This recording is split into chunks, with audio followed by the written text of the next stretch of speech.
नृसिंहवाडीमधील विद्यामंदिर शाळेचा दर्जा, शिस्त आणि विकासाचा आदर्श इतर शाळांनी घेण्यासारखा आहे असं प्रतिपादन जिल्हा परिषदेचे सदस्य प्रशांत शहापुरे यांनी केलं।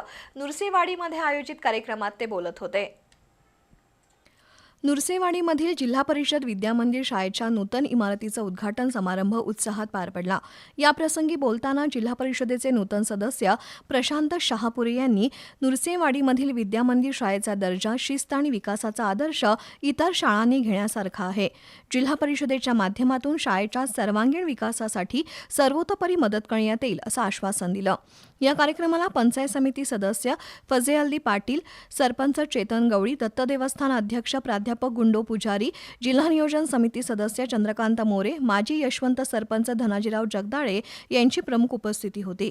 यावेळी नूतन शाळा इमारत, पिंक रूम, संगणक कक्ष आणि वॉटर फिल्टर सुविधांचं उद्घाटन प्रमुख मान्यवरांसह निवृत्त शिक्षक वैजयंती मोरबाळे, सुशीला झळके, उज्ज्वला कुलकर्णी आणि अरुण पुजारी यांच्या हस्ते झालं। दरम्यान गुणवत्तापूर्ण शिक्षण हीच खरी गावच्या प्रगतीची गुरुकिल्ली आहे। विद्यार्थ्यांना आधुनिक सुविधा, डिजिटल शिक्षण आणि चांगलं शैक्षणिक वातावरण मिळावं यासाठी ग्रामपंचायत कटिबद्ध आहे असं यावेळी माजी सरपंच धनाजीराव जगदाळे यांनी सांगितलं। नृसिंहवाडीतील ग्रामस्थ, पालक आणि शाळा व्यवस्थापन, आजी माजी शालेय समिती, ग्रामपंचायत, देणगीदार आणि पालकांचे इमारतीसाठी मोलाचं सहकार्य लाभल्याचं मुख्याध्यापिका सुवर्णा माने यांनी सांगितलं।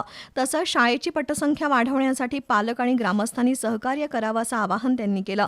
कार्यक्रमाला माजी सरपंच चित्रा सुतार, ग्रामसेवक हेमंत कुमार कोळी, ग्रामपंचायत सदस्य तानाजी निकम, विद्या कांबळे, माजी मुख्याध्यापिका विजया पाटील, शालेय समिती अध्यक्ष प्रीतम साळुंखे, उपाध्यक्ष कांची चंद्रस, दिगंबर खातेदार, सागर धनवडे, प्रवीण अणुजे, संजय शिर्टीकर, संजय ननगावे, हर्षद पुजारी, प्रतीक धनवडे, राजू ढवळे, रमेश खिरुगडे, सुमित गवळी, उत्कर्ष बरगाले, अमर नलवडे, शालेय समितीचे सदस्य गणेश सुतार, रमेश सुतार, राकेश खिरुगडे, कविता माने, ज्योती मोरे, गीता मोरे, पल्लवी पुजारी, वर्षा कांबळे, पौर्णिमा कांबळे यांच्यासह ग्रामस्थ, पालक उपस्थित होते।